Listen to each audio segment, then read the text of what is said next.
Hey guys, welcome back, and if you're new, welcome to my channel. My name's Bree. For today's video, I'm doing a review and demo on the new Too Faced Peach Perfect Comfort Matte Foundation. This released just a little bit ago. It's not like super new. It didn't just release this week or anything, but I did get it and I wanted to do a review for you guys so you could see what my thoughts are and how it works on my personal skin type. I love to watch review videos, especially on high-end foundations, before I commit to purchasing the full size. This foundation runs for $36 at Sephora, which isn't horrible, but you know, it's fairly pricey. Now, this foundation says it is infused with peach and sweet fig cream, oil-free, 14-hour wear, oil controlling, and photo-friendly.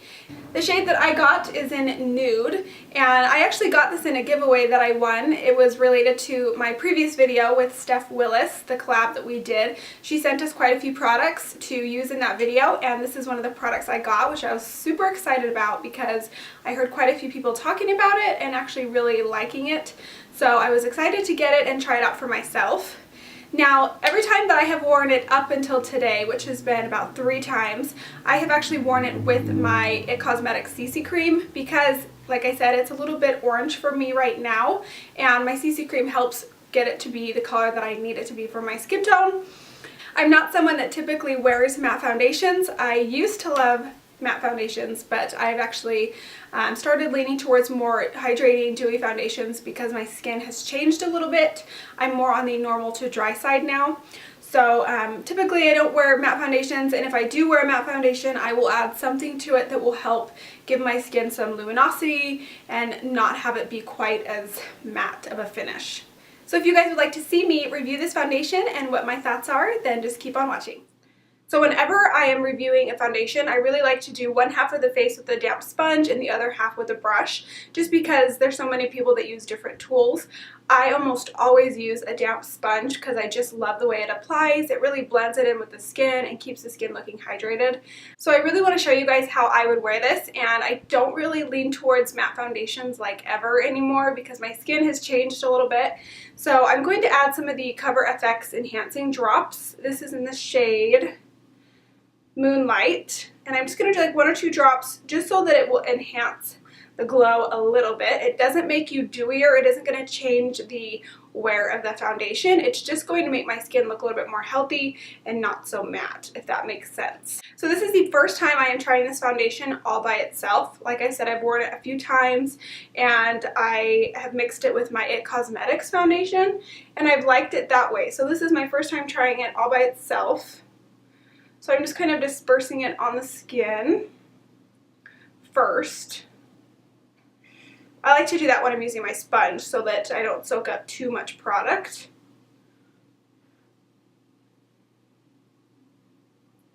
This foundation smells so nice. I don't know that I would say it smells like a peach, but it smells really, really good. Which did worry me at first because I'm like, okay, this is really highly scented, so it's probably going to break me out, and it hasn't so far, so that's really good. Not to say that it won't break you out though, depending on how sensitive you are.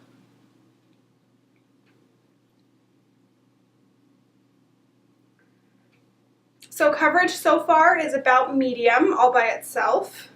You can still see my moles, my freckles, but it is covering up any of my redness and discoloration. I do have to blend this foundation down pretty far because it's a little bit orange for me right now.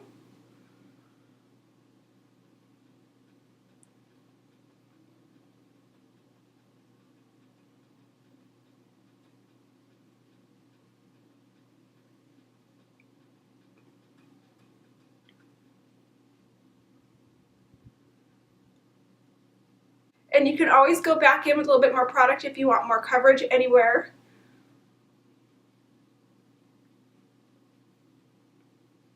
It does seem buildable. I don't know if you guys can see, but those drops definitely gave me a nice healthy glow, which this foundation probably wouldn't have on its own.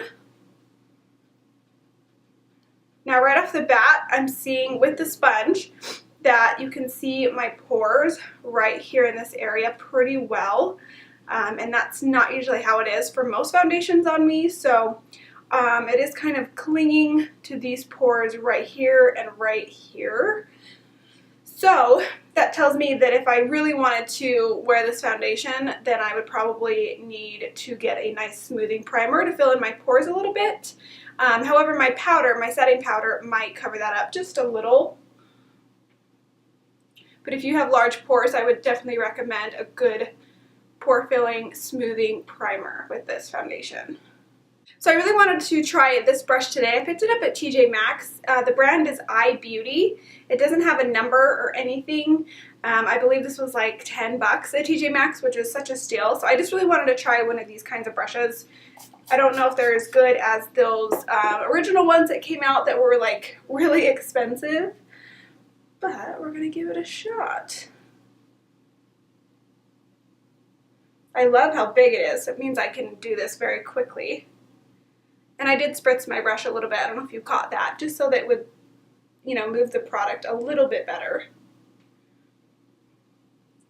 Using a dry brush and a matte foundation is like a recipe for disaster. It's not going to spread very well, so I recommend spritzing it with some setting spray or Fix Plus or something.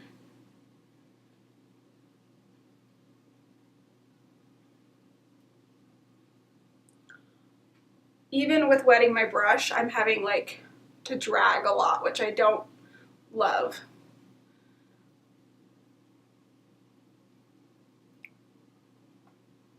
This kind of brush, I feel like, isn't quite the kind of brush that you would like do a patting motion with.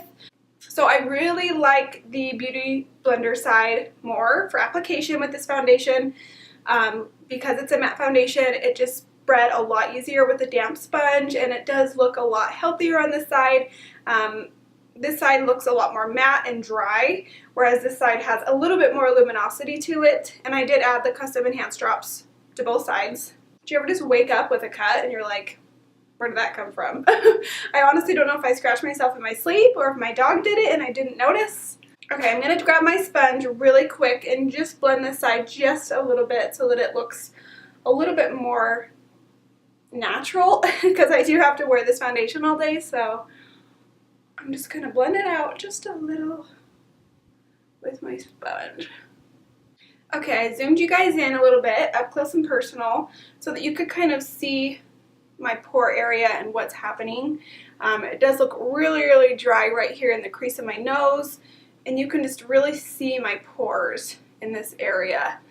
So whenever I'm trying out a new foundation, I like to check to see how tacky the foundation is and what kind of powder I would need to use over top of it. Again, I don't like to be super matte, so I'm just kind of feeling my skin, and it's not very tacky at all. I actually could probably get away with not wearing any powder over my skin, but I tend to always have like skipping in my cheek area if I don't set it a little bit. So obviously I'm going to set my under eyes once I apply my concealer, and I will do a very light dusting of my loose powder just to make sure that I don't have any skipping with my powders that I apply. I'm going to go ahead and apply the rest of my makeup off camera. I may actually come back and do like my blush and bronzer on camera real quick. But as far as like concealer and my eye makeup, I'm going to hurry and do that off camera to save time, because I really am just here to show you the wear of this foundation. So I will be right back. Okay, so my makeup is almost done. I just need to throw on some blush, highlight, and my lipstick. And for blush today, I'm going to use Nars Orgasm. It matches my background, so I thought it was totally appropriate. This has a really, really beautiful sheen to it, so it will help kind of make the face not look quite as matte.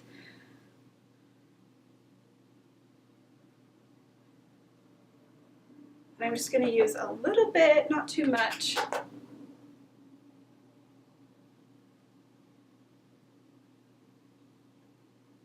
It almost has like a natural highlight in it. It's so beautiful. It's one of my favorite blushes right now. For highlight today, I'm going to use the Precious Petals from Wet n Wild. This is a stunning drugstore highlighter, and I'm going to apply it with my Real Techniques setting brush. This is a perfect little brush for highlighting the face. This is a nice champagne kind of peachy toned highlight.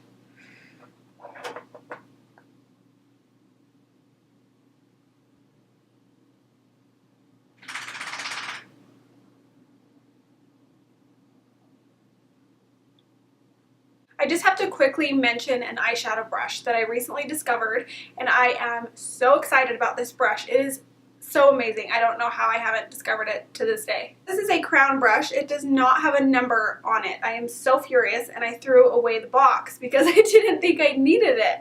I don't know if the number was on the box or not, but it is not on this brush. So it looks like so. It's a really nice thick domed blending brush. So it is large and fluffy, but it's not as fluffy as some of the other brushes I use. It's actually fairly stiff. It doesn't have a lot of bend to it. So it does blend that crease shade so beautifully, but because it is kind of more dense and doesn't move around, it just blended everything so perfectly. Like, I have no harsh lines, and it worked for every single shade. I was able to do tight detail work and then as well as blending out that crease shade really, really nicely. I love it. I freaking love it. I actually picked this up at my local Cosmoprof, which is a place you can only go if you have a beauty license of some sort, like cosmetology, esthetician. So if you know someone that can get into a Cosmoprof and pick up this brush for you, they actually have quite a few Crown brushes right now. If not, you can actually get these online at Crown's website. I had to share with you guys because it's my new favorite brush. I'm so excited, and I might have to go try some more of these. Okay, so now that I've shared my little random favorite there, let me go ahead and do my lipstick. I'm going to be mixing two shades from MAC. It's Velvet Teddy and Blankety. And they are different formulas. Velvet Teddy is a matte, which they have amazing, comfortable matte formulas. And then Blankety is their amplified lipstick, which is kind of like a satin finish. It's not super creamy, but it's not matte. And these two shades are stunning, and I have been loving them together. So I like to take Velvet Teddy first and just outline my lips a little bit, and then I'll take Blankety and kind of throw it in the center, and it's perfection. So there is Velvet Teddy, and then here is Blankety.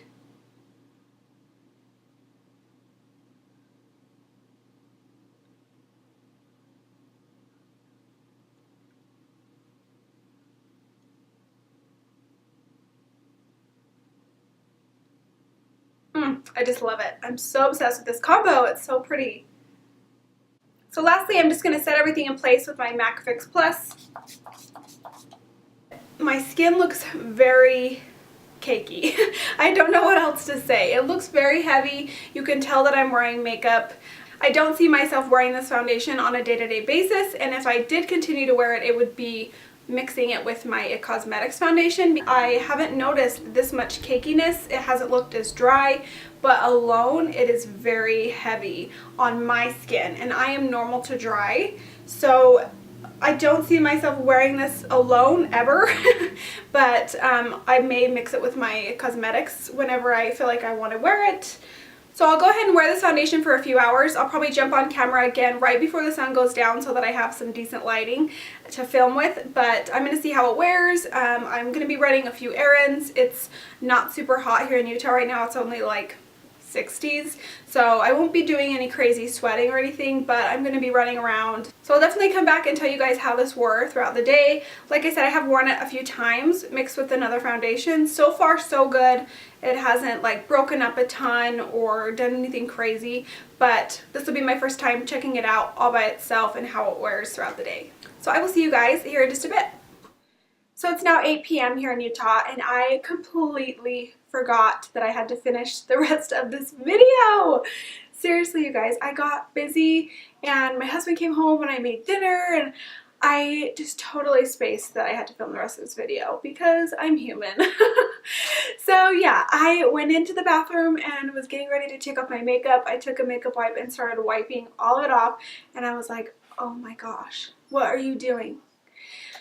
So I'm an idiot. I'm sorry about that. So I don't have the foundation on anymore. I actually did leave the rest of my eye makeup on, but let me hurry and talk to you guys about the foundation. I did wear it for quite a while. I wore it for probably 6 or 7 hours, and it looked really, really good by the end of the day. I mean, obviously it was matte and cakey and everything that I said it was, but as far as like how it wore throughout the day, it looked really, really good. I didn't have any splotchiness or like running at all, so it looked really, really good. Definitely a long wearing foundation, which is great, especially for people with oily skin because they tend to have their makeup break up a lot more throughout the day. So if you're going to purchase this foundation, take into consideration what kind of skin you have. If you have oily skin or dry skin. If you are dry, then you may not like this foundation because it definitely clings on to dry spots and you know, just makes it look really cakey. If you're oily, then you might really love this foundation, but no matter what, I recommend wearing like a good smoothing, pore filling primer with it to prevent, you know, it clinging onto any pores like it did on me. So I really hope you guys enjoyed this review. If you liked it, don't forget to give it a thumbs up and subscribe if you haven't already. And I will see you guys in my next video. Bye!